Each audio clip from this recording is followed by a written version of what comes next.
Discover how to record your Mac screen, incorporating those internal sounds you love.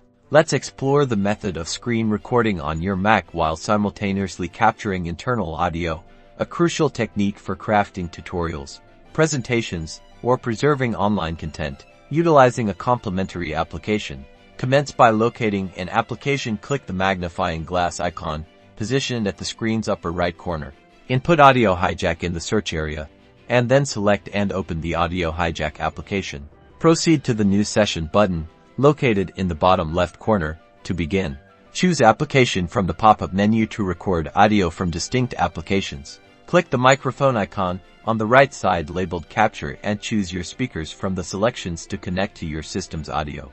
Next, open QuickTime Player, pre-installed on your Mac. Navigate to File and select New Screen Recording. Prior to commencing recording, confirm that your microphone is set to None within the drop-down menu, preventing interference with the internal audio.